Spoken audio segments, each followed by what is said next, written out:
ప్రధానిగా భారతదేశాన్ని ప్రపంచ పరిణామాలకు అనుగుణంగా తీర్చిదిద్దడంలో అసమానమైన ప్రతిభతో పాటు విమర్శలకు విరవని సాహసాన్ని ప్రదర్శించారు. అటువంటి మహనీయుడికి, తెలంగాణ ముద్దుబిడ్డకు, ప్రపంచ మేధావికి, బహుభాషావేత్తకు, అపర చాణక్యుడికి, ప్రగతిశీలికి, సంపన్న భారత నిర్మాతకు, జాతి రత్నమై బాసిలిన నాయకునికి మరణానంతరం భారతరత్న పురస్కారం ఇచ్చి భారత జాతి తనను తాను గౌరవించుకోవాలి.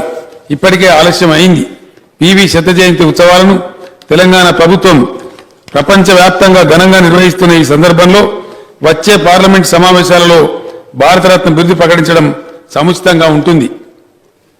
అధ్యక్ష, దీనికి సంబంధించినటువంటి తీర్మానం తమ అనుమతితో తెలంగాణ బిడ్డ, దక్షిణాది నుంచి తొలిసారి ప్రధాని పదవికి ఎన్నికైన రాజనీతిజ్ఞుడు, నూతన ఆర్థిక సంస్కరణల సారథి, అరుదైన దౌత్యనీతి కోవిదులు, బహుభాషావేత్త, దేశ ప్రగతికి ఉజ్వలమైన దారులు నిర్మించిన మహోన్నత దార్శనికుడు, భారత రాజకీయాలలో మేరునగ ధీరుడు, అసాధారణ ప్రజ్ఞాశాలి శ్రీ పాములపర్తి వెంకట నరసింహారావు గారికి మరణానంతరం భారతరత్న పురస్కారం ఆయన శత జయంతి ఉత్సవాల సందర్భంగా ప్రకటించాలని, పార్లమెంటు ప్రాంగణంలో ఆ మహనీయుని విగ్రహాన్ని, చిత్తరువును ప్రతిష్ఠించాలని, హైదరాబాద్ కేంద్రీయ విశ్వవిద్యాలయానికి శ్రీ పివి నరసింహారావు గారి పేరు పెట్టాలని కేంద్ర ప్రభుత్వానికి విజ్ఞప్తి చేస్తూ తెలంగాణ శాసనసభ ఏకగ్రీవంగా తీర్మానం చేస్తున్నది.